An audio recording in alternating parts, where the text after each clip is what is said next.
Um carro preto importante, um carrão de luxo, parou em frente ao lar de repouso às 9 da manhã de um domingo. Marcelo Souza saiu do veículo, ajeitando o blazer de grife, que custou uma pequena fortuna. Olhou para o prédio com uma mistura de alívio e um certo desconforto. Era um lugar decente, tinha que admitir. Jardins bem cuidados, paredes recém-pintadas, enfermeiras uniformizadas. Não era o pior lugar para se deixar alguém. Do lado do passageiro, uma mulher de 72 anos desceu lentamente. Dona Maria, sua mãe, era uma mulher negra, de pele escura como a noite sem lua. Era gorda, com quadris largos e braços que haviam carregado 1000 fardos ao longo da vida. Seu cabelo era branco, preso em um coque simples. Seus olhos castanhos e profundos miravam o edifício com uma tristeza que tentava esconder. Vestia um vestido simples, daqueles que se compra na feira. Seus sapatos eram velhos, mas limpos. Em sua mão, segurava uma pequena mala com todas as suas pertences. Tudo o que tinha no mundo cabia naquela mala. Marcelo, disse Dona Maria, com a voz trêmula. Tem certeza de que isso é necessário? Marcelo suspirou com impaciência. Já conversamos sobre isso. Mãe, nossa casa é pequena demais. Eu e a Patrícia trabalhamos o dia todo. As crianças precisam de espaço. Aqui vão cuidar bem da senhora. Mas eu podia ajudar com os netos. Podia cozinhar. Podia... Mãe... Marcelo a interrompeu, num tom que não admitia a réplica. Esta é a melhor opção para todos nós. Dona Maria baixou a cabeça. Não disse mais nada. O que podia dizer? Aquele era seu filho. O menino que havia criado sozinha, sem pai, trabalhando como faxineira nas casas dos ricos. O menino por quem havia sacrificado tudo. O menino que agora a estava deixando em um lar de repouso, como se fosse um móvel velho, que já não servia mais. Entraram no edifício. A recepcionista os recebeu com um sorriso profissional. Mostrou-lhes as instalações, os quartos, o refeitório, os jardins. Tudo muito limpo, muito ordenado, muito impessoal. Dona Maria olhou ao redor. Havia outros idosos sentados na sala comum. Alguns assistiam à televisão, outros jogavam cartas. Muitos simplesmente olhavam para o vazio, como se já tivessem deixado de esperar. Assim ia terminar ela. Aqui está seu quarto, Dona Maria, disse a recepcionista, abrindo uma porta. Tem banheiro privativo, uma cama confortável e uma janela com vista para o jardim. Dona Maria entrou no quarto. Era pequeno, limpo, mas pequeno. Uma cama, um armário, uma mesinha de cabeceira, uma cadeira, toda uma vida reduzida a um quarto de 4 por 4 metros. Marcelo entrou atrás dela. Viu, mãe? É muito bom. A senhora vai ficar confortável aqui. Dona Maria não respondeu. Sentou-se na cama e olhou pela janela. O jardim era bonito. Havia flores, árvores, um banco onde os idosos podiam sentar-se para tomar sol. Mas não era sua casa. Não era o apartamento pequeno onde havia criado Marcelo, onde havia passado noites sem dormir quando ele estava doente, onde havia cozinhado 1000 refeições com o pouco dinheiro que tinha, onde havia sonhado com um futuro melhor. Este não era seu lar. Era o lugar onde ia morrer. Marcelo olhou para o relógio. Bom, mãe, tenho que ir. A Patrícia está me esperando. Os meninos têm futebol hoje. Dona Maria olhou para ele. Vai vir me visitar? Marcelo evitou seu olhar. Claro, mãe. Vou vir toda semana. Prometo. Toda semana. Dona Maria assentiu, embora algo em seu coração lhe dissesse que era mentira. Marcelo lhe deu um beijo rápido na testa. Um beijo seco, sem afeto, como o que se dá a uma obrigação. Se cuida, mãe. Te vejo em breve. E se foi. Dona Maria escutou seus passos se afastarem pelo corredor. Escutou a porta do edifício abrir-se e fechar-se. Escutou o motor do carro ligar-se e afastar-se. E então, finalmente sozinha, começou a chorar. As lágrimas caíam por suas faces escuras, umedecendo o vestido barato que vestia. Chorava em silêncio, como havia aprendido a chorar toda a sua vida, sem fazer ruído, sem molestar ninguém. Assim era Dona Maria, e que sempre invisível, sempre em segundo plano, sempre sacrificando-se pelos demais sem pedir nada em troca. E agora, depois de tudo o que havia dado, a haviam deixado ali, sozinha, esquecida, descartada. Dona Maria nem sempre havia sido uma idosa abandonada em um lar de repouso. Havia sido jovem alguma vez. Havia tido sonhos. Havia tido esperanças. E nasceu em um povoado pequeno, filha de uma lavadeira e um carpinteiro. Cresceu pobre, mas feliz. Seus pais a amavam. Ensinaram-na a trabalhar duro, a ser honesta, a nunca desistir. Aos 18 anos, mudou-se para a cidade em busca de trabalho. Encontrou emprego como faxineira na casa de uma família rica. Os Albuquerque eram boas pessoas. Tratavam-na com respeito. Aos 24, conheceu Jorge. Era um homem bonito, trabalhador, com um sorriso que a fazia derreter. Se apaixonaram, casaram-se. Dona Maria acreditou que sua vida finalmente tinha sentido. Mas Jorge tinha um problema. Gostava de apostar. A princípio era só nos fins de semana. Umas cartas com os amigos. Nada sério. Mas pouco a pouco, o vício foi crescendo. Começou a perder dinheiro. Muito dinheiro. Dinheiro que não tinham. Quando Dona Maria ficou grávida de Marcelo, Jorge desapareceu. Foi-se uma noite sem dizer adeus. Levou o pouco que tinham e a deixou sozinha. Grávida. Sem dinheiro. Sem casa. Sem nada. Dona Maria chorou durante dias. Mas depois levantou-se. Porque isso era o que fazia. Levantava-se. Sempre. Voltou a trabalhar como faxineira. Desta vez, na casa do seu Antônio Mendes, um homem viúvo, de 60 anos, dono de várias fábricas. Era rico, muito rico, mas também era solitário. Sua esposa havia morrido havia 5 anos. Seus filhos viviam no estrangeiro e nunca o visitavam. Só tinha a mansão enorme e o silêncio. Dona Maria trabalhou para seu Antônio durante 30 anos. 30 anos limpando sua casa, cozinhando suas refeições, escutando suas histórias, fazendo-lhe companhia nas noites longas, quando a solidão o esmagava. E em algum momento, sem que nenhum dos dois o planejasse, tornaram-se mais que patrão e empregada. Tornaram-se amigos, confidentes, quase família. Seu Antônio viu Marcelo crescer. Ajudou-o a pagar a escola quando Dona Maria não podia. Emprestou-lhe dinheiro para a faculdade. Abriu-lhe portas que um filho de faxineira nunca teria podido abrir por si só. Marcelo nunca o soube. Acreditava que sua mãe havia trabalhado dobrado, triplicado, para pagar sua educação. Acreditava que era um self-made man, que havia logrado tudo por si mesmo.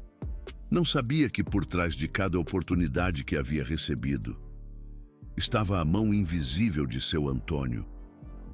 E não sabia algo ainda mais importante quando seu Antônio morreu. Há 15 anos, deixou um testamento. Um testamento que ninguém conhecia, exceto seu advogado, o doutor Fonseca. Nesse testamento, seu Antônio deixou toda a sua fortuna para Dona Maria 50 milhões de dólares, propriedades, ações, contas bancárias na Suíça, tudo. O bilhete que acompanhava o testamento dizia: Dona Maria, você me deu 30 anos de companhia, de carinho, de lealdade, nunca me pediu nada, nunca me exigiu nada, só me deu sua amizade. Isso vale mais que todo o dinheiro do mundo. Aceite esta herança como meu último presente. Viva bem, seja feliz, você merece. Dona Maria havia chorado ao ler aquela carta, mas não havia tocado no dinheiro, nenhum centavo. Continuou vivendo em seu apartamento pequeno. Continuou vestindo roupa simples. Continuou agindo como se fosse uma faxineira aposentada, com uma pensão mínima. Por quê? Porque não queria mudar. Não queria que o dinheiro a transformasse em alguém diferente. E, sobretudo, não queria que Marcelo soubesse. Conhecia o filho que tinha. Sabia como era. Sabia que, se descobrisse o dinheiro, viria atrás. Não por amor, por interesse. E Dona Maria preferia ser pobre e amada de verdade, a rica e amada por seu dinheiro. Mas agora, sentada naquele quarto de lar de repouso, olhando pela janela, se dava conta de uma verdade dolorosa. Marcelo não a amava. Nunca a havia amado. Só a havia tolerado enquanto lhe foi útil. E agora que já não a necessitava, a havia descartado como lixo. A primeira semana no lar de repouso foi a mais difícil. Dona Maria não conhecia ninguém, não sabia as rotinas, não entendia como funcionava aquele lugar.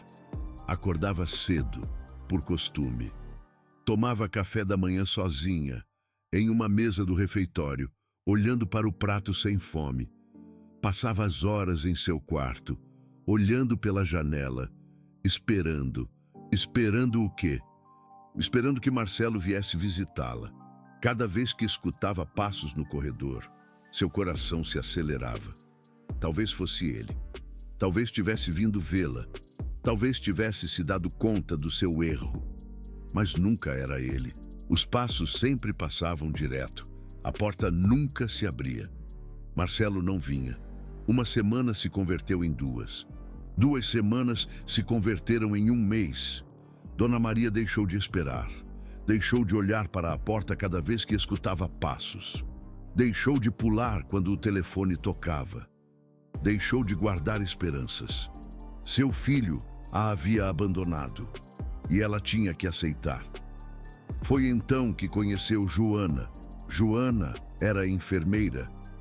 Tinha 35 anos, pele morena e um sorriso que iluminava qualquer ambiente. Havia começado a trabalhar no lar de repouso há 2 anos, depois que sua mãe morrera em um lugar similar.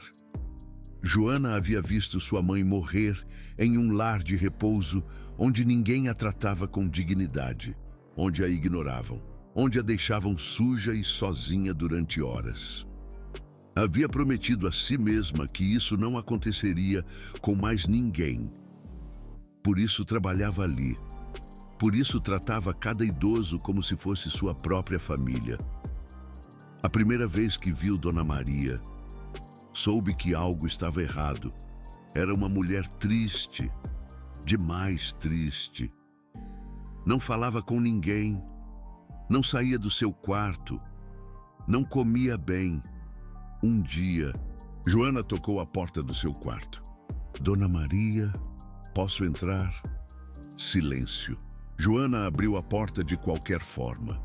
Encontrou Dona Maria sentada na cama, olhando pela janela, com lágrimas secas nas bochechas. Dona Maria, está tudo bem? Dona Maria não respondeu. Joana sentou-se ao seu lado. Sabe, minha mãe esteve em um lugar como este, e eu não pude visitá-la tanto quanto queria. Trabalhava muito, morava longe, sempre havia uma desculpa. E quando finalmente tive tempo, já era tarde. Dona Maria a olhou pela primeira vez. Sinto muito, minha filha. Não tem que sentir, é só que entendo o que se sente estar aqui, esperando, desejando que alguém venha, E ninguém vem. Dona Maria baixou o olhar. Meu filho prometeu vir cada semana. Há quanto tempo está aqui? 1 mês. E quantas vezes ele veio? Dona Maria não respondeu. Não tinha que fazê-lo. Joana pegou sua mão.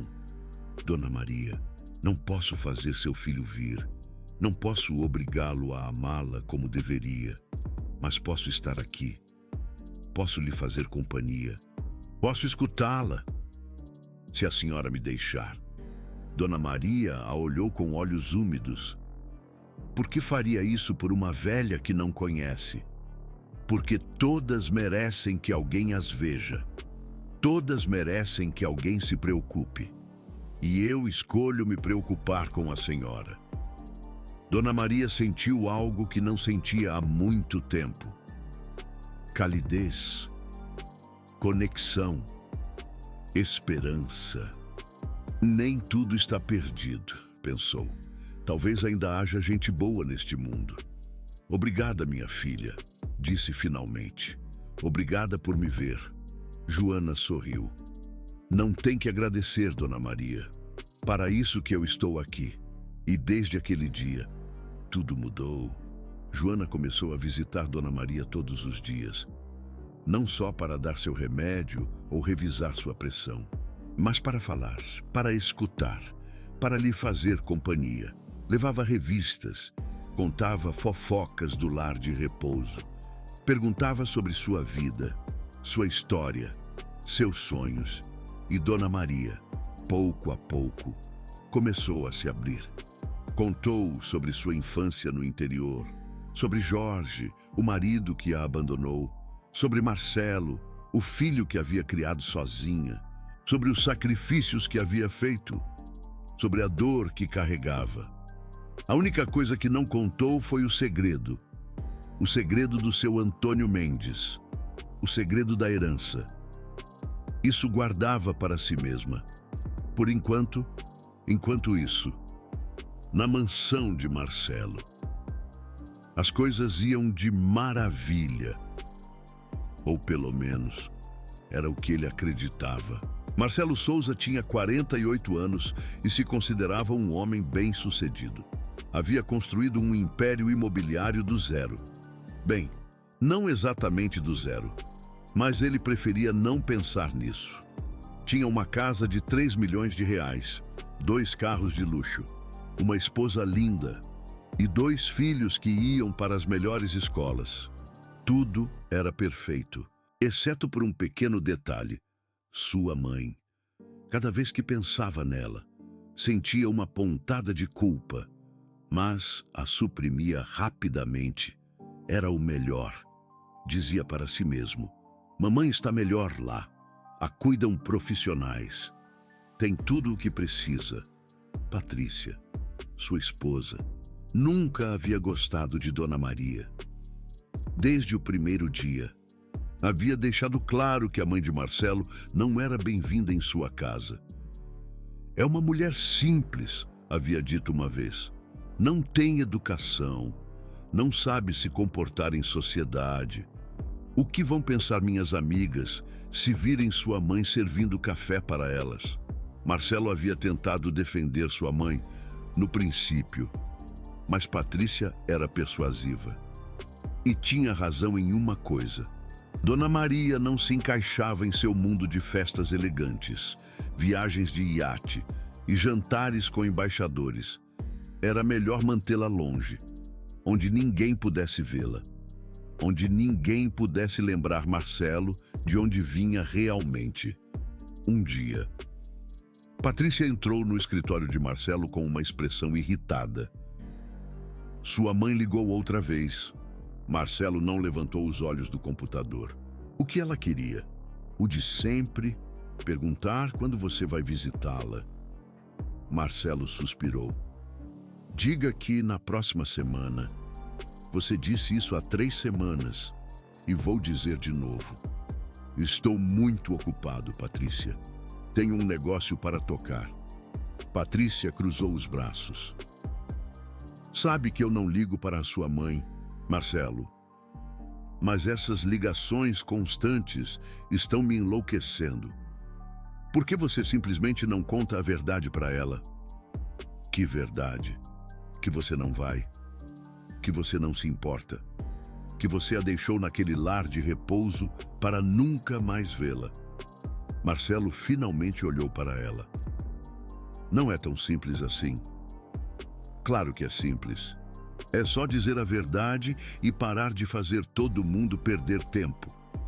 Patrícia saiu do escritório, batendo a porta com força. Marcelo ficou olhando para a tela do computador. Mas não via os números, não via os gráficos. Só via o rosto de sua mãe, olhando para ele com aqueles olhos tristes. Quando a deixou no lar de repouso, sacudiu a cabeça. Não ia se sentir culpado. Tinha tomado a decisão correta. Mamãe estava melhor lá. Era o melhor para todos. Repetiu isso até quase acreditar. Quase. Os meses foram passando. Dona Maria começou a se adaptar à vida no lar de repouso. Não porque quisesse, mas porque não tinha outra opção. Joana se tornou sua âncora, a única pessoa que a fazia sentir que ainda importava, que ainda era humana, que ainda valia alguma coisa. Cada manhã, Joana entrava em seu quarto com um sorriso. Bom dia, Dona Maria. Como dormiu? E Dona Maria, pouco a pouco, começou a responder com algo mais que monossílabos. Bem, minha filha, obrigada por perguntar. Era um começo. Joana a apresentava a outros residentes, a animava a sair do quarto, a convidava para as atividades do lar. No início, Dona Maria se negava. Não estou com vontade, minha filha. Estou muito cansada. Mas Joana era persistente. Dona Maria, tem um senhor que eu quero que a senhora conheça. Se chama Joaquim. É muito simpático. E também está sozinho. Acho que vocês se dariam bem. Dona Maria suspirou. Está bem, só um pouquinho. Joaquim Ferreira tinha 80 anos. Era um homem magro, de pele clara enrugada pelo sol de 80 verões. Tinha olhos azuis que brilhavam com uma mistura de tristeza e picardia. Seu cabelo era escasso, completamente branco, penteado para trás com o cuidado de quem ainda se preocupa com a aparência. Havia sido contador a vida toda. Trabalhador, honesto, nunca rico, mas nunca pobre. O suficiente para viver com dignidade. Sua esposa, Maria, havia morrido havia 10 anos. Câncer. Rápido e cruel. Um dia estava ali, rindo, cozinhando, reclamando das dores nas costas. No seguinte, já não estava mais. Joaquim nunca se recuperou. Seus filhos, 2 rapazes, viviam no exterior. Um nos Estados Unidos, outro no Canadá. Tinham suas próprias famílias, seus próprios problemas. Ligavam de vez em quando, mandavam dinheiro. Mas não vinham. Há 5 anos, depois de uma queda que lhe quebrou o quadril, seus filhos decidiram que era melhor que ele estivesse em um lar de repouso. Mais seguro, diziam. Melhor atendido. Joaquim não protestou. Para quê? Já não lhe restava nada pelo que lutar. Quando Joana apresentou Dona Maria a Joaquim, ele estava sentado no jardim olhando as nuvens. Seu Joaquim, esta é a Dona Maria. Ela é nova aqui. Joaquim olhou para ela. Viu uma mulher negra, gorda, com olhos tristes. Viu alguém que carregava o mesmo peso que ele. A mesma solidão. O mesmo abandono. Muito prazer, senhora, disse, levantando-se com dificuldade para cumprimentá-la. Igualmente, senhor. Joana os deixou sozinhos. Sentaram-se no banco do jardim, em silêncio, olhando as flores. Há quanto tempo o senhor está aqui? Perguntou Dona Maria finalmente. 5 anos. Dona Maria o olhou surpresa. 5 anos? E sua família? Joaquim sorriu com amargura. no exterior, muito ocupados para vir ver um velho. Dona Maria assentiu. Meu filho também. Prometeu vir toda semana. Já fazem 2 meses e nada. Joaquim suspirou. Eu sei como é. Esperar e esperar. E ninguém chegar. Ficaram em silêncio por um momento. Mas sabe de uma coisa, Dona Maria? Depois de um tempo, a gente para de esperar. E quando a gente para de esperar, a gente para de sofrer. Dona Maria olhou para ele. Como se faz isso? Como se para de esperar? Joaquim encolheu os ombros. Não sei. Um dia simplesmente acontece. Um dia você se dá conta de que a única pessoa com quem você pode contar é você mesmo. E as pessoas que estão aqui, ao seu lado. Os que te veem todos os dias. Os que se preocupam de verdade. Dona Maria pensou em Joana. A enfermeira? Sim. E os outros residentes. E as cozinheiras. E os jardineiros. Essa gente que trabalha aqui, que nos cuida, que nos trata com dignidade. Eles são nossa família agora, não por sangue, mas por escolha. Dona Maria sentiu que algo se afrouxava em seu peito. Talvez Joaquim estivesse certo. Talvez fosse hora de parar de esperar por Marcelo e começar a viver com o que tinha. A partir desse dia, Dona Maria e Joaquim se tornaram inseparáveis. Tomavam café da manhã juntos todas as manhãs. Caminhavam pelo jardim depois do almoço, jogavam dominó à tarde, assistiam novelas juntos à noite. Não era romance, eram velhos demais para isso, diziam rindo. Era algo melhor, era companheirismo, era entender-se sem palavras, era não estar sozinho. Joana os olhava com satisfação. Olha só. Parece que encontraram um amigo. Dona Maria sorriu. Encontrei alguém que entende. Isso é o mais importante, Dona Maria. Encontrar alguém que entende. Dona Maria começou a mudar. Já não ficava trancada no quarto. Saía para o jardim. Participava das atividades. Falava com outros residentes. E começou a fazer algo que não fazia há muito tempo. Começou a cozinhar. O lar de repouso tinha uma pequena cozinha onde os residentes podiam preparar coisas simples. Chá, café, biscoitos. Dona Maria pediu permissão para usá-la. A diretora Helena olhou para ela com curiosidade. Quer cozinhar, Dona Maria? Sim, senhora. Toda a minha vida fui cozinheira. É o que sei fazer. Me faria sentir útil. Helena pensou por um momento. Está bem, pode usar a cozinha, mas com supervisão, por segurança. Obrigada, senhora. Não vai se arrepender. E não se arrependeu. A primeira vez que Dona Maria cozinhou no lar de repouso, fez arroz com feijão preto e carne guisada. Nada elegante. Comida simples. Comida de verdade. O cheiro se espalhou por todo o edifício. Bem, os residentes começaram a aparecer na cozinha, atraídos pelo aroma. Que cheiro bom é esse? Dona Maria está cozinhando. Posso provar? Dona Maria serviu pratos para todos. E pela primeira vez em meses, o refeitório do lar de repouso ficou cheio de risadas. Isso está delicioso, Dona Maria. Faz anos que não comia algo tão gostoso. Me lembra a comida da minha mãe. Dona Maria sorriu. Era um sorriso genuíno. O primeiro em muito tempo. Joana a olhou da porta com os olhos úmidos. Dona Maria, a senhora é um presente. Dona Maria negou com a cabeça. Só estou fazendo o que sei fazer, minha filha. Mas para os residentes do lar de repouso, era muito mais que isso. Era amor servido em um prato.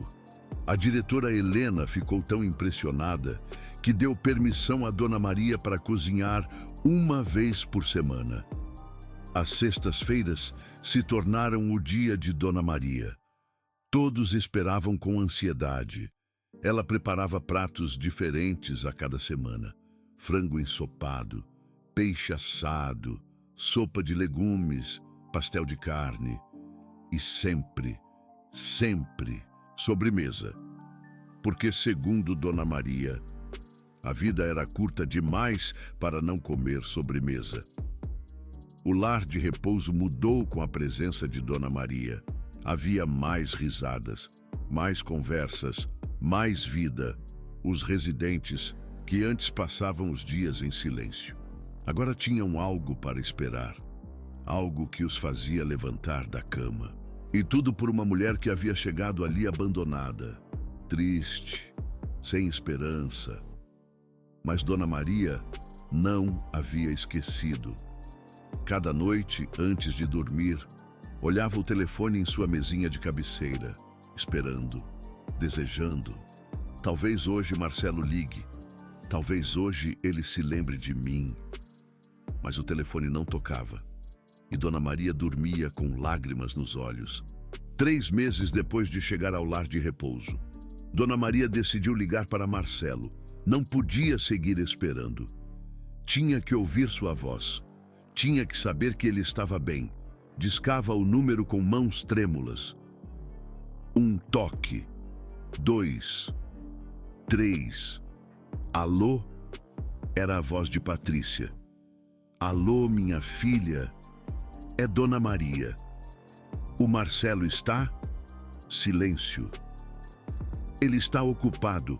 Só quero falar com ele um momento. Só. Olha, Dona Maria.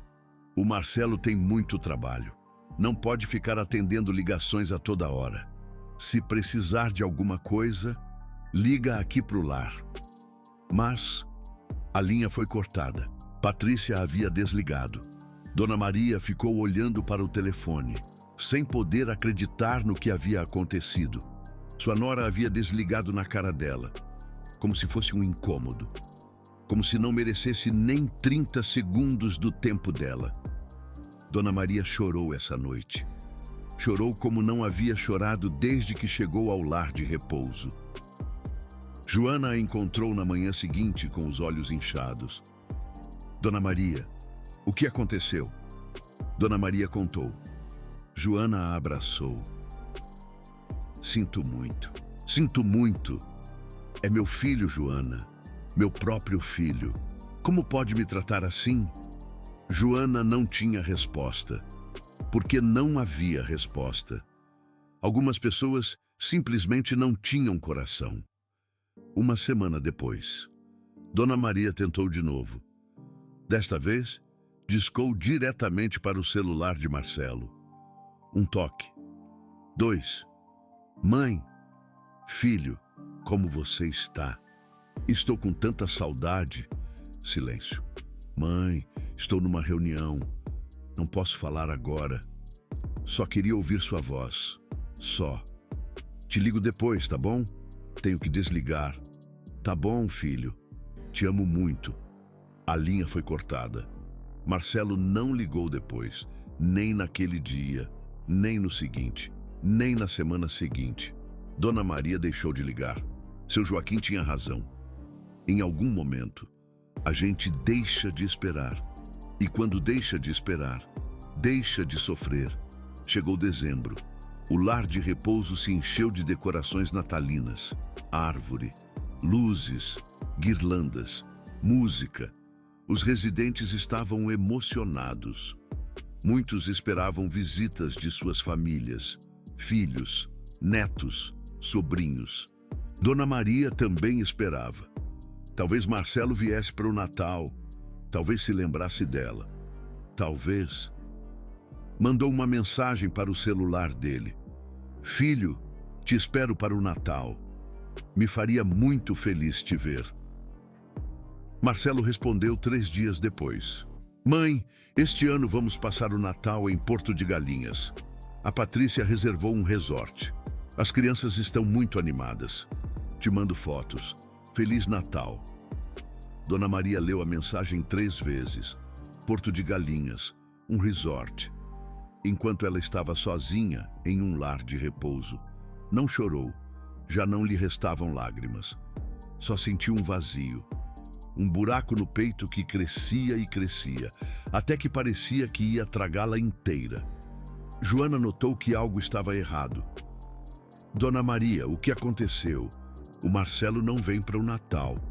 Vai para Porto de Galinhas com a família. Joana apertou os lábios. Queria dizer algo. Queria amaldiçoar aquele filho ingrato. Queria gritar que ele era um monstro sem coração, mas não disse nada. Só abraçou Dona Maria e a deixou chorar em seu ombro.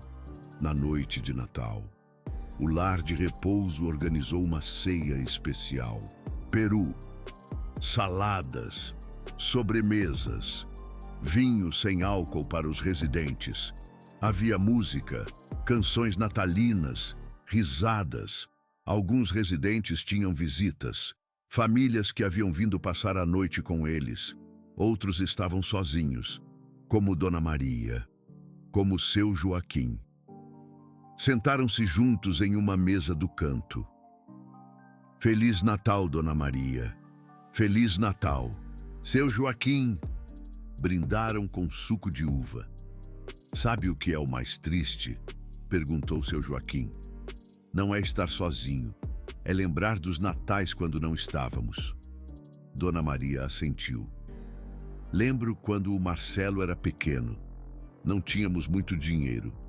Às vezes não tínhamos nem para a árvore, mas ele era feliz. Eu era feliz. Éramos família. E agora? Agora ele tem todo o dinheiro do mundo. E eu estou aqui. Seu Joaquim tomou sua mão. Mas não está sozinha, Dona Maria. Me tem a mim, e a Joana, e a todos os demais. Dona Maria o olhou com olhos úmidos. Obrigada, seu Joaquim. Não sei o que faria sem o senhor. Joana se aproximou da mesa com 2 pratos de sobremesa. Aqui tem o melhor pudim do mundo. Cortesia da cozinha. Sentou-se com eles. Sabem de uma coisa? Minha família também não está aqui. Moram longe. Não puderam vir. Dona Maria a olhou surpresa. Então também está sozinha? Joana sorriu. Não. Estou com vocês. E isso é suficiente. Os 3 brindaram. Pela família que escolhemos, disse Joana. Pela família que escolhemos, repetiram Dona Maria e seu Joaquim. E naquele momento, naquela mesa do canto, com suco de uva e pudim, Dona Maria sentiu algo que não havia sentido em muito tempo. Paz. Não felicidade completa. Ainda doía. Ainda lhe faltava seu filho. Mas paz. A paz de saber que não estava completamente sozinha. Que havia gente que a queria. Que sua vida ainda tinha valor. Depois do Natal, a saúde de Dona Maria começou a se deteriorar. Começou com uma tosse. Nada sério, pensou. Só um resfriado. Mas a tosse não ia embora. Joana a levou ao médico do lar de repouso. Dona Maria, a senhora está com uma infecção respiratória. Precisa de antibióticos e repouso. Dona Maria obedeceu. Tomou os antibióticos, descansou, deixou de cozinhar por umas semanas. Mas a infecção não melhorava. Ao contrário, piorava. Uma noite, Dona Maria não conseguiu respirar. A levaram ao hospital de emergência. Pneumonia, disseram os médicos. Severa. Na idade dela, é perigoso. Dona Maria passou 2 semanas no hospital, sozinha. Joana a visitava quando podia, mas trabalhava e nem sempre tinha tempo. Seu Joaquim não podia sair do lar de repouso. A diretora Helena mandou flores, mas Marcelo não apareceu. Joana o havia chamado. Lhe havia dito que sua mãe estava grave, que poderia morrer. Marcelo disse que estava em uma viagem de negócios, que voltaria em uma semana. que a mantivessem informada. Uma semana. Sua mãe poderia morrer e ele não podia pegar um avião. Joana desligou o telefone com fúria. Maldito, murmurou. Maldito filho de... Parou. Não era seu lugar julgar, mas no seu coração. Dona Maria sabia a verdade. Marcelo não merecia uma mãe como ela. Não a merecia de jeito nenhum. Dona Maria sobreviveu. Era forte, mais forte do que parecia. Depois de 3 semanas, voltou para o lar de repouso. Fraca, magra, mas viva. Jorge a esperava na porta. Dona Maria, graças a Deus. Pensei que eu ia morrer? Dona Maria sorriu debilmente. Ainda não, seu Jorge. Ainda tenho coisas para fazer. Joana a ajudou a se instalar no quarto. A senhora tem que descansar, Dona Maria. Nada de cozinhar por um tempo. Está bem, minha filha. Vou descansar. Mas enquanto descansava, Dona Maria pensava na vida, na morte, no que deixaria para trás. E pensava no dinheiro. Os 50 milhões de dólares que tinha escondidos. O dinheiro do seu Antônio Mendes. Nunca o tinha usado. Nunca havia querido usá-lo. Tinha vivido toda a sua vida como se não existisse. Mas agora, perto da morte, tinha que decidir. O que ia fazer com esse dinheiro quando não estivesse mais aqui? A resposta veio sozinha. Não ia deixar para Marcelo. Não depois de tudo o que havia passado. Não depois que a abandonou. Não depois que não veio vê-la quando estava quase morrendo. Ia deixar para as pessoas que a haviam amado de verdade. Para Joana, que a tratava como uma mãe. Para Jorge, que a acompanhava sem pedir nada em troca. Para Helena, que dirigia o lar de repouso com dignidade e respeito. Para todos os que haviam tornado seus últimos anos suportáveis. Eles mereciam o dinheiro. Marcelo, não! Dona Maria chamou o Dr. Fonseca. O Dr. Fonseca Andrade tinha 65 anos. Era um homem alto, magro, com cabelo grisalho perfeitamente penteado e um bigode que lhe dava um ar distinto. Usava ternos escuros, gravatas discretas e sapatos sempre brilhantes. Havia sido o advogado do seu Antônio durante 40 anos. E quando o seu Antônio morreu, se tornou o guardião do seu último desejo, o testamento de Dona Maria. Durante 15 anos, o Dr. Fonseca havia guardado esse segredo. Havia administrado a fortuna de Dona Maria em silêncio, investindo, aumentando o dinheiro, esperando o dia em que ela decidisse usá-lo. Mas Dona Maria nunca havia chamado, até agora. Dr. Fonseca, aqui é Dona Maria, a faxineira do seu Antônio. Dona Maria, que bom escutá-la. Como está? Não muito bem, doutor. Estou num lar de repouso. E acho que não me resta muito tempo. O Dr. Fonseca sentiu um peso no peito. Sinto muito, Dona Maria. Em que posso ajudá-la? Preciso falar com o senhor. Sobre o dinheiro.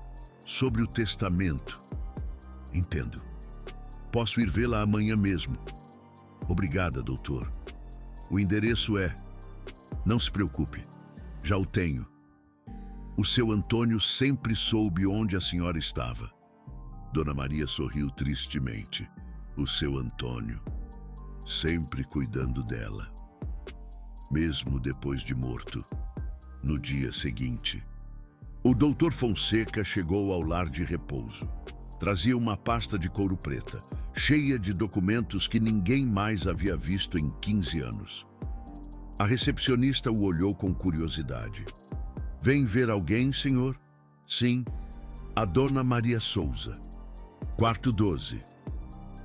No corredor à esquerda. Obrigado. O Dr. Fonseca caminhou pelo corredor, olhando ao redor. O lar de repouso era limpo, organizado, mas modesto. Nada que ver com a mansão onde Dona Maria havia trabalhado tantos anos. E, no entanto, aqui estava. A mulher mais rica da cidade, vivendo num quarto de 4 por 4 metros. Tocou a porta. Entre. Ele entrou. Dona Maria estava sentada em sua cama, com uma manta sobre as pernas. Parecia mais velha do que se lembrava, mais cansada, mais frágil, mas seus olhos seguiam sendo os mesmos, castanhos, profundos, cheios de uma sabedoria que só a vida dá. Dona Maria, Doutor Fonseca, obrigada por vir. O doutor se sentou na única cadeira do quarto. Abriu sua pasta. Dona Maria, antes de falar do testamento, preciso que saiba algo. Nestes 15 anos, sua fortuna cresceu. Os investimentos foram bem, muito bem. Quanto tem agora? O doutor sacou um papel, incluindo propriedades, ações e contas bancárias. Aproximadamente 72 milhões de dólares. Dona Maria fechou os olhos. 72 milhões. Uma quantidade que não podia compreender, que não podia imaginar. O seu Antônio era muito rico, disse finalmente. Ele era. Mas a senhora também, Dona Maria. Este dinheiro é seu, legalmente seu. Dona Maria abriu os olhos. Nunca me senti dona desse dinheiro, doutor. Sempre senti que era emprestado, que não me pertencia, mas lhe pertence. E pode fazer com ele o que quiser. Dona Maria assentiu lentamente. Por isso o chamei, doutor. Quero fazer um novo testamento. O doutor Fonseca sacou um bloco de notas e uma caneta. Estou pronto, Dona Maria. Diga-me o que deseja. Dona Maria respirou fundo. Tenho um filho. Marcelo. Ele é minha única família de sangue. Sim, eu sei. Mas Marcelo me abandonou. Me deixou neste lar de repouso faz quase 1 ano e não veio me ver nenhuma só vez. Não me liga, não me escreve. Quando estive quase morrendo no hospital, não veio. O doutor Fonseca não disse nada. Apenas escutava. Durante toda a minha vida, dei tudo por esse filho. Trabalhei dobrado, triplicado. Sacrifiquei minha saúde, minha juventude, minha felicidade. Tudo para que ele tivesse uma vida melhor. E como ele me pagou? Com abandono, com indiferença, com vergonha. Dona Maria secou uma lágrima que rolava por sua bochecha. Não quero deixar nada para Marcelo, doutor. Nem 1 centavo. O doutor Fonseca assentiu. Entendo, Dona Maria. É seu direito. Então, a quem deseja deixar sua fortuna? Dona Maria olhou pela janela. Tem uma enfermeira aqui. Se chama Joana. Desde que cheguei, me tratou como se fosse sua própria mãe. Me cuida, me escuta, me acompanha. Nunca me pediu nada. Só me dá seu carinho. A conheço. É uma boa mulher. Tem um senhor que se chama Jorge. Tem 80 anos e também está sozinho. Nos tornamos amigos. É o mais próximo de um irmão que tenho na vida. E a diretora do lar de repouso, Helena, dirige este lugar com dignidade. Trata os idosos como pessoas, não como números. Dona Maria se voltou para o doutor. Quero que eles tenham meu dinheiro. Eles e o lar de repouso. Para que possam seguir cuidando de gente como eu. Gente que foi esquecida por suas próprias famílias. O doutor Fonseca escrevia rapidamente. Pode ser mais específica, Dona Maria? Como quer dividir a herança? Dona Maria pensou um momento. Para Joana, quero deixar 20 milhões de dólares para que possa abrir sua própria clínica. Sempre sonhou com isso. Um lugar onde os idosos recebam o cuidado que merecem. Para Jorge, 10 milhões, para que viva seus últimos anos com dignidade, sem se preocupar com nada. Para Helena, 5 milhões, por tudo o que tem feito por este lugar. E o restante, 37 milhões. Quero que vá para um fundo para o lar de repouso, para melhorá-lo, para contratar mais pessoal, para que nenhum idoso tenha que se sentir sozinho ou abandonado. O Dr. Fonseca levantou a vista. E para Marcelo, quer deixar algo simbólico, um tostão, um real, só para que ele não possa impugnar o testamento? Dona Maria negou com a cabeça. Não. Quero que Marcelo receba exatamente o que me deu a mim nestes 3 anos. E o que foi isso? Nada. O Dr. Fonseca sentiu um arrepio. Ele havia visto muitos testamentos em sua vida. Havia visto heranças divididas, fortunas peleadas, famílias destruídas por dinheiro. Mas nunca havia visto algo tão contundente, tão justo, tão merecido. Há algo mais que quero fazer, disse Dona Maria. Diga-me, quero escrever uma carta. Uma carta que seja lida em voz alta quando se abrir o testamento. Quero que Marcelo saiba exatamente por que não lhe deixo nada. Quero que todos saibam a verdade. Pode escrevê-la, Dona Maria. Anexaremos ao testamento. Dona Maria assentiu. Mas não agora. Estou cansada. Posso escrevê-la amanhã e mandar para o senhor? Por supremo que sim. Tome seu tempo. O importante é que a carta expresse exatamente o que sente. O Dr. Fonseca guardou seus papéis. Vou preparar todos os documentos legais, Dona Maria. Voltarei em uns dias para que os assine. Precisará de 2 testemunhas que não sejam beneficiárias. Posso pedir para o jardineiro e para uma das cozinheiras. São pessoas de confiança. Perfeito. O doutor se levantou para ir. Dona Maria, antes de ir, quero que saiba algo. O que, doutor? Seu Antônio a amava muito, mais do que a senhora provavelmente soube. Em seus últimos dias, só falava da senhora, de como a havia salvado da solidão, de como sua presença havia preenchido aquela mansão vazia. Dona Maria sentiu que os olhos se enchiam de lágrimas. Ele era um bom homem, o melhor que conheci. E acho que estaria muito orgulhoso do que está fazendo hoje. Acha que ele me perdoaria por não ter usado o dinheiro antes? Por tê-lo guardado tanto tempo? O Dr. Fonseca sorriu. Acredito que ele entenderia perfeitamente. A senhora não queria que o dinheiro a mudasse, e não a mudou. Continua sendo a mesma mulher humilde e generosa que ele conheceu há 40 anos. Dona Maria assentiu, incapaz de falar. O Dr. Fonseca se despediu e foi. Dona Maria ficou sozinha em seu quarto, pensando em tudo o que havia passado. Em seu Antônio, em Marcelo, em Joana, em Joaquim, na vida que havia vivido e na que lhe restava por viver. Não sabia quanto tempo tinha. Semanas, meses, talvez 1 ano se tivesse sorte. Mas já não tinha medo. Havia tomado uma decisão, a decisão correta. Seu dinheiro iria para quem o merecia. E Marcelo? Marcelo receberia o que havia ganhado. Nada.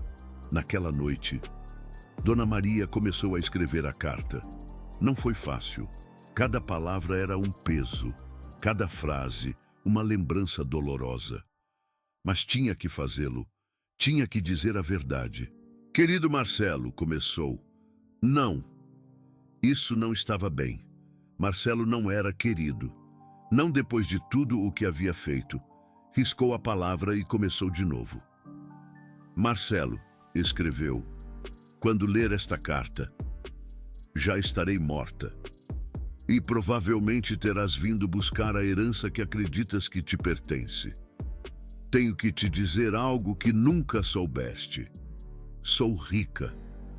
Muito rica. Mais rica do que jamais imaginaste. Durante 30 anos trabalhei para seu Antônio Mendes. Conheces? O homem que pagou tua escola, tua faculdade, o que te abriu as portas que nunca pudeste abrir por ti mesmo. Mas o que não sabes é que quando seu Antônio morreu, me deixou toda a sua fortuna. Tudo. 72 milhões de dólares. Nunca te disse. Nunca o usei. Vivi como sempre havia vivido, humildemente, simplesmente. Por quê? Porque te conheço, filho. Sei como és. Sei que se tivesse sabido do dinheiro, terias vindo buscá-lo. Não por amor, por interesse. E eu preferia ser pobre e amada, do que rica e usada. Mas já não importa. Estou morrendo, Marcelo. E decidi o que fazer com o meu dinheiro. Não te vou deixar nada. Nem um tostão, nem um centavo. Nada. Dona Maria parou. As lágrimas caíam sobre o papel, borrando algumas letras. Respirou fundo e continuou. Sei que isto te vai doer. Sei que vais sentir-te traído. Vais pensar que sou cruel, que sou injusta. Mas deixa-me recordar-te algo. Deixaste-me num lar de repouso há 3 anos. Prometeste vir cada semana. Não vieste nem uma vez. Quando te ligava, tua esposa desligava. Quando consegui falar contigo, estavas sempre ocupado. Quando estive morrendo num hospital, não vieste. Não te pedi dinheiro, não te pedi tempo. Só te pedi amor. E nem isso pudeste dar-me. O meu dinheiro vai para as pessoas que me deram o que tu me negaste.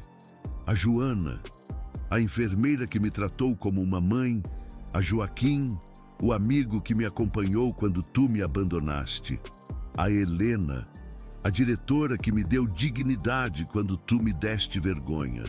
Eles são a minha família agora, não por sangue, por eleição. Tu deste-me a vida quando nasceste, mas tiraste-me quando me abandonaste. Espero que algum dia entendas o que fizeste. Espero que algum dia sintas o que eu senti. Mas provavelmente não. Provavelmente seguirás vivendo tua vida de luxos, queixando-te do injusta que fui contigo. Não importa. Já não me importa o que penses. Só me importa ir-me em paz. E agora, finalmente, posso fazê-lo. Adeus, Marcelo. Tua mãe, Maria. Dona Maria terminou a carta com mãos trêmulas. Dobrou-a cuidadosamente e pôs num envelope. Amanhã, enviar-la-ia ao Dr. Fonseca. E depois? Depois, só tinha que esperar. Esperar o final. Os dias seguintes foram tranquilos. Dona Maria seguia sua rotina. Tomava café da manhã com Joaquim. Falava com Joana. Assistia às novelas. Dormia. Já não cozinhava. Não tinha forças. Mas seguia sorrindo. Seguia fazendo piadas. Seguia sendo a Dona Maria que todos conheciam e queriam. Uma semana depois, o Dr. Fonseca voltou com os documentos. Está tudo pronto, Dona Maria. Só precisa assinar aqui, aqui e aqui. Dona Maria assinou com mão firme. O jardineiro e a cozinheira assinaram como testemunhas. O Dr. Fonseca guardou os papéis. Pronto. Seu testamento é agora legalmente válido. Quando chegar o momento, eu me encarregarei de tudo. Obrigada, doutor, por tudo. Não tem que agradecer, Dona Maria. Foi uma honra conhecê-la. O doutor foi. Dona Maria sentiu um peso que se levantava de seus ombros. Estava feito. Já podia descansar. Passaram os meses. A saúde de Dona Maria se deteriorava pouco a pouco. Já não podia caminhar bem. Precisava de ajuda para banhar-se. Às vezes esquecia coisas, mas sua mente seguia lúcida no importante. Sabia quem eram seus amigos. Sabia onde estava. Ela sabia o que tinha feito. E sabia que havia tomado a decisão correta. Joana a cuidava com devoção. Dona Maria, a senhora precisa comer alguma coisa. Não estou com fome, minha filha. Nem que seja um pouco de canja. Por mim. Dona Maria sorriu fracamente. Está bem. Por você. Joana lhe dava de comer com paciência, como se alimenta uma criança. Você é muito boa comigo, minha filha. Não sei por quê. Porque eu gosto da senhora, Dona Maria. É simples assim. Dona Maria pegou em sua mão. Quando eu me for, logo você vai entender muitas coisas. Só quero que saiba que você merece. Tudo. Joana não entendeu. Do que a senhora está falando, Dona Maria? Você vai saber, minha filha. Você vai saber. Seu Jorge também a visitava todos os dias. Sentava-se junto à sua cama e contava histórias. Piadas sem graça que a faziam rir. Recordações de sua juventude. Sabe, Dona Maria, uma vez quase me casei com uma princesa. Uma princesa? Dona Maria riu debilmente. Não me diga, tá bom. O pai dela tinha um açougue e no bairro a chamavam de a princesa da linguiça. A conta, não conta? Dona Maria riu. Ai, seu Jorge, o que seria de mim sem o senhor? Se aborreceria muito, provavelmente. Provavelmente. Eles ficavam em silêncio às vezes, se olhando, se entendendo. Não precisavam de palavras. Uma tarde, seu Jorge perguntou algo que nunca havia perguntado. Dona Maria, a senhora acredita em Deus? Dona Maria pensou um momento. Acredito que existe algo depois disto. Não sei se é Deus, como nos ensinaram na igreja, mas acredito que há algo. E não tem medo? Um pouco.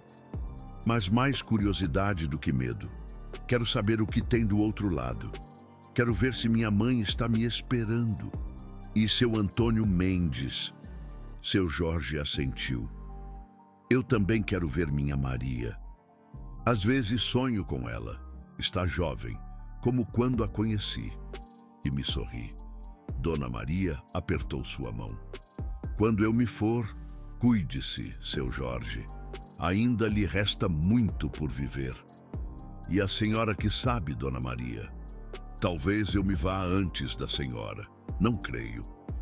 O senhor tem cara de quem vai viver 100 anos. Seu Jorge riu.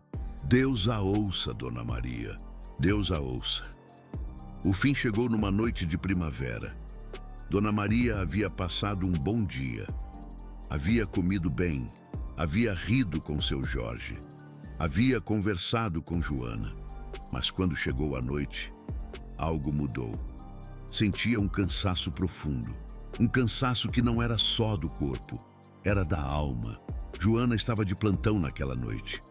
Foi verificar como Dona Maria estava, como fazia sempre. Dona Maria, como a senhora está se sentindo? Dona Maria a olhou com olhos serenos. Acho que já chegou a hora, minha filha. Joana sentiu um nó na garganta. Hora de quê, Dona Maria? De ir. Sinto que minha mãe está me chamando. Joana pegou sua mão. Não diga isso, Dona Maria. A senhora é forte. Vai ficar bem. Dona Maria negou com a cabeça suavemente. Não tenho medo, minha filha. Estou pronta. Só quero te pedir uma coisa. O que for, Dona Maria, quando chegar o momento, quando lerem o testamento, não me julgue. Tudo o que fiz, fiz com amor. Joana não entendia. De que testamento a senhora está falando? Você vai saber. Só me prometa que vai usar bem o que eu te deixar, que vai ajudar outros como me ajudou. Eu prometo, Dona Maria, mesmo sem saber do que a senhora está falando. Dona Maria sorriu. Você é boa, minha filha. A melhor. Nunca se esqueça disso. Joana começou a chorar. Não vá, Dona Maria. Ainda não. Dona Maria limpou as lágrimas com uma mão fraca. Todos temos que ir algum dia. O importante é como vivemos. E eu vivi bem. Graças a você. Graças a seu Jorge. Graças a todos. Joana se deitou junto a ela na cama. A abraçou como se abraça uma mãe. E Dona Maria, pela primeira vez em muito tempo, se sentiu completamente em paz. Fechou os olhos e não os voltou a abrir. Dona Maria Souza morreu às 3 da manhã de uma quinta-feira de abril. Tinha 75 anos. Morreu com um sorriso nos lábios e com Joana segurando sua mão. A notícia se espalhou pelo lar de repouso rapidamente. Os residentes choraram. As enfermeiras choraram. A diretora Helena chorou. Todos haviam gostado de Dona Maria. Todos iriam sentir sua falta. Seu Jorge foi o mais afetado. Quando Joana lhe deu a notícia, ele não disse nada. Apenas ficou olhando para o vazio, com lágrimas silenciosas rolando por suas bochechas. Ela se foi. Disse finalmente: "Minha melhor amiga se foi." Joana o abraçou. Ela gostava muito do senhor, seu Jorge. Gostava como de um irmão. Eu sei. E eu gostava dela. Eles ficaram abraçados, chorando junto, compartilhando a dor. O velório foi 2 dias depois. Foi simples, como Dona Maria gostaria, na capela do lar de repouso, com flores do jardim. Assistiram todos os residentes que podiam caminhar. As enfermeiras, os cozinheiros, os jardineiros, a diretora Helena e uma pessoa a mais, Marcelo. Chegou tarde, claro, com um terno preto que custava mais que o salário mensal de todas as enfermeiras juntas. Patrícia vinha com ele, com um vestido preto elegante e uma expressão de desconforto. Marcelo se sentou na última fila. Não chorou, não rezou. Apenas olhou o caixão de sua mãe com uma expressão indecifrável. Quando terminou a cerimônia, se aproximou do Dr. Fonseca. "O senhor é o advogado da minha mãe?" O Dr. Fonseca o olhou friamente. "Sim, sou o Dr. Fonseca Andrade. Preciso falar com o senhor sobre a herança." O Dr. Fonseca sentiu asco. O corpo de sua mãe ainda não estava frio e ele já estava pensando em dinheiro. "Há um testamento, Sr. Souza. Será lido amanhã, aqui no lar de repouso, às 10 da manhã. Aqui? Por que aqui? Porque assim quis sua mãe." Marcelo franziu a testa. "Está bem, estarei aqui." Deu meia volta e foi embora, sem sequer se despedir de ninguém. Joana o viu partir com raiva contida. "Esse é o famoso filho." "Sim," disse Helena. "Esse é 3 anos sem vir. E agora aparece para o dinheiro." E Helena suspirou. "Assim são alguns, Joana. Assim são alguns." Mas não sabiam o que os esperava. No dia seguinte, às 10 da manhã, a sala comum do lar de repouso estava cheia. Haviam colocado cadeiras em filas, como em uma igreja. À frente, uma mesa com uma toalha branca, onde o Dr. Fonseca havia disposto seus documentos. Joana estava sentada na primeira fila, junto a seu Jorge. Helena estava ao seu lado. Atrás deles, vários empregados do lar de repouso e alguns residentes que haviam querido estar presentes. E na última fila, separados do resto, Marcelo e Patrícia. Marcelo parecia impaciente. Olhava seu relógio a cada 2 minutos. Queria terminar com isto rápido. Assinar o que houvesse que assinar. Receber o dinheiro de sua mãe e voltar à sua vida. Porque seguro havia algo. Sua mãe havia trabalhado toda a vida. Devia ter algumas economias. Talvez a casa onde vivia antes. Algumas joias. Algo. Não esperava muito. Mas o que fosse, era seu por direito. Patrícia, ao seu lado, tinha a mesma expressão de impaciência. "Quanto você acha que é?" sussurrou.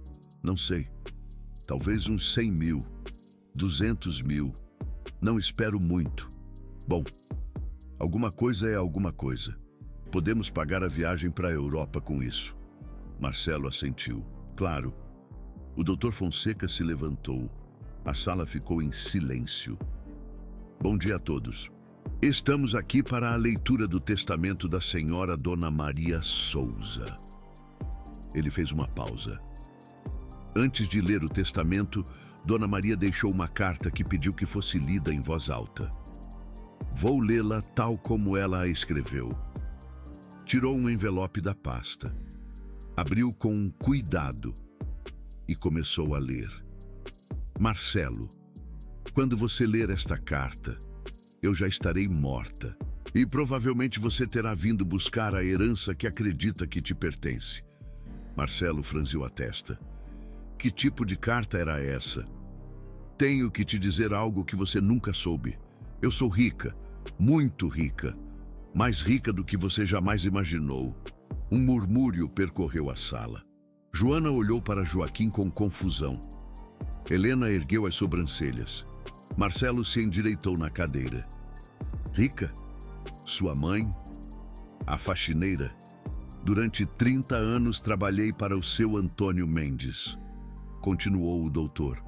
Você o conhece. O homem que pagou sua escola, sua faculdade, o que te abriu as portas que você nunca pôde abrir sozinho. Marcelo sentiu que algo frio lhe percorria a espinha. Seu Antônio, claro que ele se lembrava.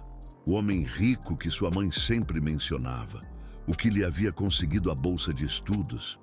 O que lhe tinha dado o primeiro emprego. Mas o que você não sabe é que quando o seu Antônio morreu, ele me deixou toda a sua fortuna. Tudo. 72 milhões de reais. O silêncio na sala foi absoluto. 72 milhões. Marcelo sentiu que o mundo desabava sobre ele. Sua mãe, a faxineira, a mulher humilde que vivia num apartamento pequeno, a mulher que ele havia deixado num lar de repouso, tinha 72 milhões de reais. Patrícia o olhou com os olhos espantados. 72, murmurou. Incapaz de terminar a frase. O doutor Fonseca continuou lendo. Nunca te disse, nunca usei. Vivi como sempre havia vivido. Humildemente, simplesmente. Por quê? Porque te conheço, filho. Sei como você é. Sei que se você tivesse sabido do dinheiro, teria vindo buscá-lo. Não por amor, por interesse. E eu preferia ser pobre e amada, do que rica e usada. Marcelo sentia que não conseguia respirar. Sua mãe o conhecia. Sabia exatamente como ele era. E ainda assim o havia amado. Ainda assim havia sacrificado tudo por ele. E ele a havia abandonado. Mas já não importa, leu o doutor. Estou morrendo, Marcelo. E decidi o que fazer com o meu dinheiro. Não vou te deixar nada. Nem um real. Nem um centavo. Nada. Marcelo ficou pálido. O que ele havia dito? Nada. Sei que isto vai te doer. Sei que vai sentir-se traído. Vai pensar que sou cruel, que sou injusta. Mas deixe-me recordar-te algo. Me deixou num lar de repouso há 3 anos. Prometeu vir toda a semana. Não veio nenhuma vez. Quando te ligava. Sua esposa me desligava. Quando consegui falar contigo. Estava sempre ocupado. Quando estive morrendo num hospital. Não veio. Joana começou a chorar em silêncio. Tudo o que sua querida Dona Teresa havia sofrido. Toda a dor que havia carregado sozinha. Não te pedi dinheiro. Não te pedi tempo. Só te pedi amor. E nem isso pudeste me dar. O meu dinheiro vai para as pessoas que me deram o que você me negou. A Joana, a enfermeira que me tratou como uma mãe. Joana levantou a cabeça, surpresa. A Joaquim, o amigo que me acompanhou quando você me abandonou. Joaquim levou a mão ao peito. A Helena, a diretora que me deu dignidade quando você me deu vergonha. Helena tapou a boca com as mãos. Eles são a minha família agora, não por sangue, por eleição. Você me deu a vida quando nasceu, mas me atirou quando me abandonou. Espero que algum dia entenda o que fez. Espero que algum dia sinta o que eu senti. Mas provavelmente não. Provavelmente continuará vivendo sua vida de luxos, queixando-se do quão injusta fui contigo. Não importa. Já não me importa o que pense. Só me importa ir-me em paz. E agora, finalmente, posso fazê-lo. Adeus, Marcelo, sua mãe, Teresa. O Dr. Fonseca baixou a carta. A sala estava em choque. Ninguém falava. Ninguém se movia. Ninguém respirava. Joana chorava abertamente, com o rosto escondido nas mãos. Joaquim tinha lágrimas rolando pelas suas bochechas, mas sorria. Um sorriso triste, orgulhoso, cheio de amor pela sua amiga que já não estava. Helena tremia, incapaz de processar o que havia escutado. E Marcelo estava pálido como um fantasma. Suas mãos tremiam, sua boca estava aberta, mas não saía nenhum som. Patrícia, ao seu lado, olhava-o com uma mistura de horror e fúria. 72 milhões. Sussurrou. Tua mãe tinha 72 milhões e não nos deixou nada? Marcelo não respondeu. Não podia. O Dr. Fonseca pigarreou. Agora procederei a ler os termos específicos do testamento. Tomou outro documento. A senhora Joana Silva. Deixo a quantia de 20 milhões de reais para que possa cumprir o seu sonho de abrir uma clínica para idosos. Joana levantou a vista, incrédula. 20 milhões? A mim?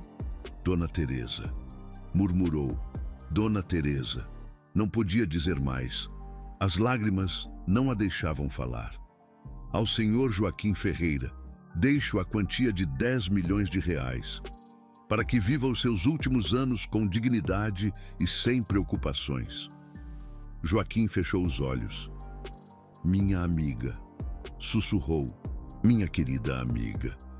A senhora Helena Carvalho, deixo a quantia de 5 milhões de reais, em agradecimento por dirigir este lar de repouso com humanidade e respeito. Helena começou a soluçar. Finalmente. O resto da minha fortuna, aproximadamente 37 milhões de reais, será destinado a um fundo perpétuo para o lar de repouso Luz do Amanhecer. Este fundo servirá para melhorar as instalações, contratar mais pessoal e assegurar que nenhum idoso que viva aqui tenha que se sentir sozinho ou abandonado. O Dr. Fonseca levantou a vista. Isto conclui a leitura do testamento da senhora Dona Maria Souza. Marcelo se levantou. Isto é ridículo, disse com voz trêmula. Vou impugnar este testamento. Minha mãe não estava em seu juízo perfeito. A manipularam, a enganaram. O Dr. Fonseca olhou-o com calma. Senhor Souza, o testamento foi assinado há 8 meses. Quando sua mãe estava em pleno uso de suas faculdades mentais. Foi testemunhado por 2 pessoas independentes e foi redigido seguindo todos os requisitos legais. Mas eu sou seu filho, seu único filho. Tenho direito a... Você não tem direito a nada, Sr. Souza. O doutor sacou outro documento. Além disso, em antecipação a uma possível impugnação, sua mãe me pediu que recopilasse evidência de seu abandono. Que evidência? O Dr. Fonseca abriu uma pasta. Registros do lar de repouso que mostram que o senhor não visitou sua mãe nenhuma vez em 3 anos. Registros telefônicos que mostram que suas ligações não foram atendidas. Depoimentos de funcionários do lar e de outros residentes sobre o tratamento que o senhor dava à Dona Maria. Marcelo empalideceu ainda mais. E, finalmente, uma gravação da ligação que a enfermeira Joana fez quando sua mãe estava hospitalizada com pneumonia. Nessa gravação, o senhor diz que está em uma viagem de negócios e que não pode vir vê-la. O Dr. Fonseca olhou diretamente nos olhos de Marcelo. Seu Marcelo, se o senhor tentar impugnar este testamento, toda essa evidência se tornará pública. A mídia vai ficar sabendo. Seus sócios, seus clientes, todo mundo saberá exatamente que tipo de filho o senhor foi. Marcelo sentiu que as pernas lhe falhavam. Se deixou cair na cadeira. Patrícia o olhava com desprezo. Você me prometeu uma herança, disse com voz gélida. Você me prometeu que sua mãe tinha dinheiro. Eu não sabia. Não sabia. Sua mãe tinha 72 milhões de dólares e não sabia? Como é possível que não soubesse? Marcelo não tinha resposta, porque nunca havia perguntado, nunca se havia interessado, nunca havia visto sua mãe como algo mais que um fardo. E agora pagava o preço. Patrícia se levantou. Eu vou embora, disse. E quando você voltar para casa, quero que suas coisas estejam fora. Patrícia, espera. Ela já havia ido. Marcelo ficou sozinho na última fila, rodeado de gente que o olhava com desprezo, com lástima, com nojo. O filho que abandonou sua mãe. O filho que não recebeu nada porque não merecia nada. Os dias seguintes foram um turbilhão para todos. Joana não podia acreditar no que havia acontecido. 20 milhões de dólares. Uma fortuna que nunca havia imaginado ter. Mas não sentia alegria, só tristeza. Teria preferido ter Dona Maria viva e pobre, do que morta e rica. Helena a encontrou chorando no jardim. Joana, está bem? Não sei, Helena. Tudo isso é demais. Eu sei. A mim também custa processar isso. Joana a olhou. O que vou fazer com 20 milhões de dólares? Helena se sentou ao seu lado. O que Dona Maria queria que fizesse? Abrir uma clínica, ajudar a outros, fazer o bem. Joana assentiu lentamente. A clínica. Sempre havia sonhado com isso. Um lugar onde os idosos recebessem o cuidado que mereciam, onde ninguém se sentisse sozinho ou abandonado. Um lugar como o que Dona Maria teria merecido ter. Vou fazer isso, disse finalmente.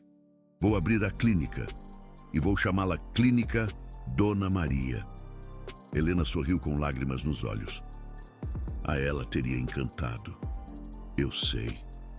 E cada vez que ajudar alguém, vai ser por ela. Tudo vai ser por ela. Joaquim também estava abrumado. 10 milhões de dólares. Mais dinheiro do que jamais havia visto em sua vida. Mas como Joana não sentia alegria. Só o vazio que havia deixado sua amiga. Se sentou no banco do jardim, onde costumavam sentar-se juntos. Olhou as flores, as árvores, o céu azul. Obrigado, Dona Maria, sussurrou. Não sei se mereço isso, mas te prometo que vou usá-lo bem. Vou viver com dignidade, como a senhora sempre quis. E vou me lembrar da senhora cada dia, até o dia que nos voltemos a ver. Fechou os olhos. E por um momento, quase pôde sentir Teresa sentada ao seu lado, sorrindo, dizendo-lhe que tudo estava bem.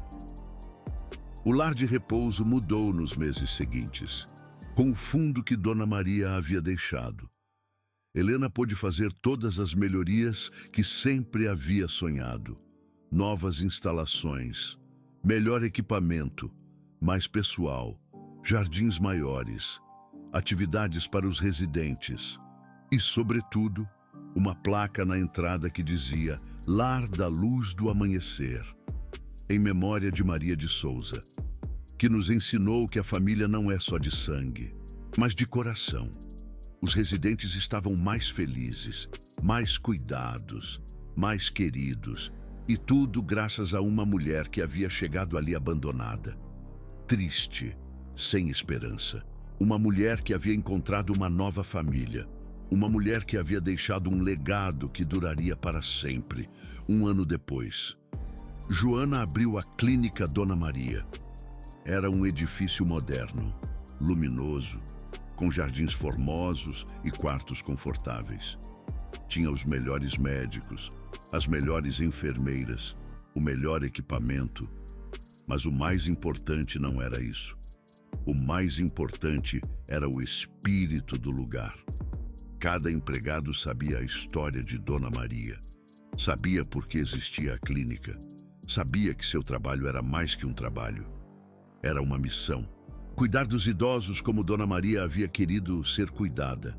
Dar-lhes dignidade, companhia, amor.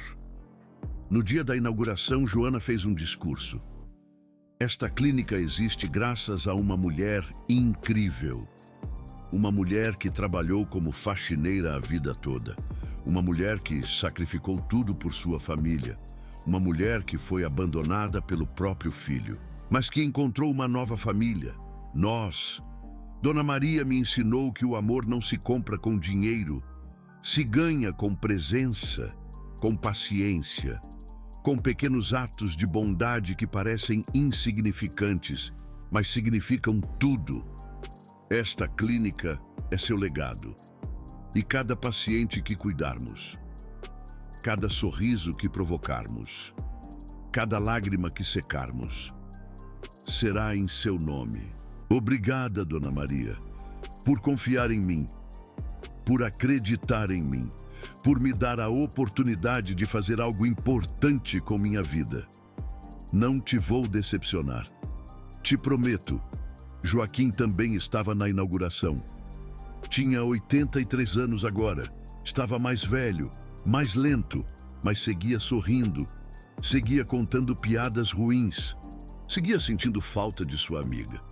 Depois da cerimônia, Joana o encontrou olhando um retrato de Teresa que haviam pendurado na entrada. Seu Joaquim, como está? Joaquim sorriu. Bem, mija. Muito bem. Ela estaria orgulhosa, verdade? Mais que orgulhosa. Estaria chorando de emoção. Já sabe como era. Joana riu entre lágrimas. Sim, já sei como era. Ficaram olhando o retrato juntos. Dona Maria os olhava desde o quadro, com seu sorriso amável, com seus olhos sábios, com essa expressão de paz que havia tido em seus últimos momentos. Sinto falta dela, Joana, disse Joaquim. Todos os dias.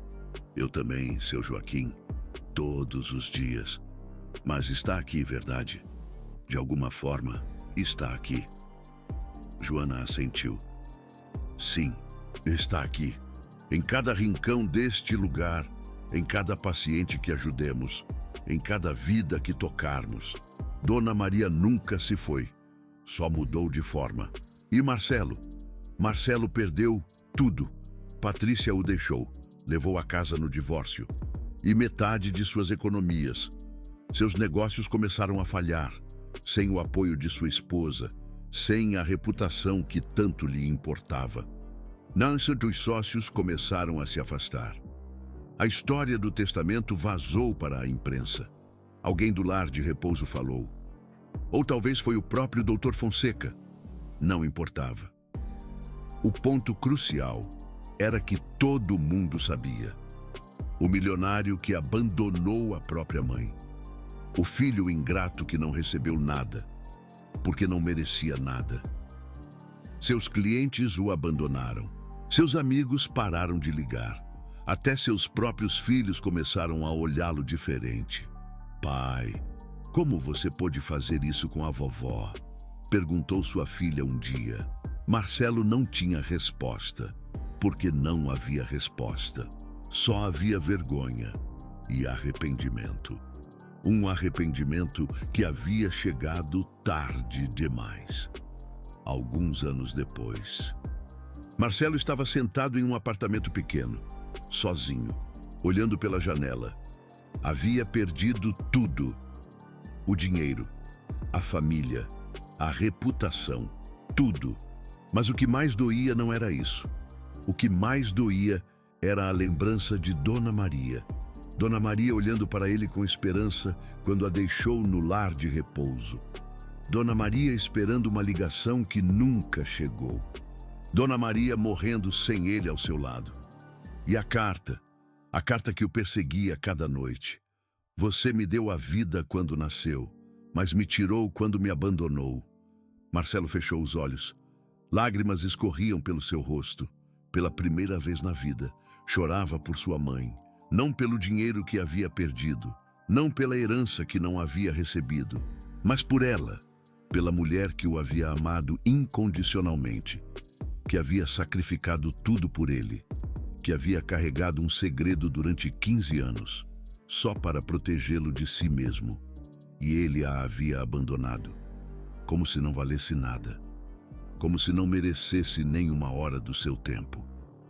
Perdoa-me, mãe, sussurrou na solidão do seu apartamento. Perdoa-me por tudo, mas já era tarde. Dona Maria tinha partido, e Marcelo teria que viver com essa culpa pelo resto da vida. Enquanto isso, na clínica Dona Maria, a vida continuava. Joana seguia trabalhando, mais feliz que nunca. Havia encontrado seu propósito, sua razão de ser. Joaquim vivia em um dos quartos da clínica. Não porque precisasse, mas porque queria estar perto de Joana, perto do lugar que Dona Maria havia tornado possível. E Helena visitava frequentemente, orgulhosa de ver o que havia crescido desde aqueles dias no lar de repouso. Um dia, uma senhora idosa chegou à clínica. Era pobre, estava sozinha. Sua família a havia abandonado. Joana a recebeu pessoalmente. Bem-vinda, senhora. Aqui a senhora vai estar segura.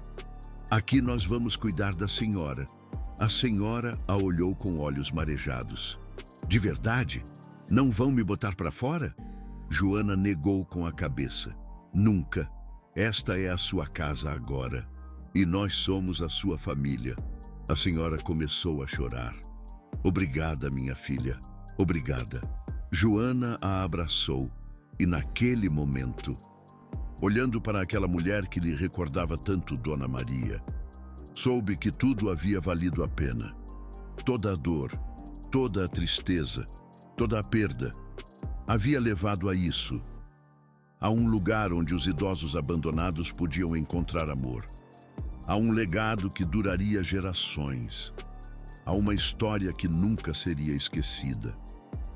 Dona Maria havia morrido, mas seu espírito vivia em cada paciente da clínica, em cada sorriso, em cada abraço, em cada ato de bondade. E isso era mais do que a maioria das pessoas podia dizer. Dona Maria Souza havia vivido como diarista, mas havia morrido como uma lenda. E sua história seria contada para sempre. A história de uma mãe abandonada, a história de um filho ingrato, a história de um testamento que mudou tudo, e a história de como o amor verdadeiro sempre encontra a forma de ganhar, mesmo depois da morte, mesmo quando tudo parece perdido. O amor vence, sempre.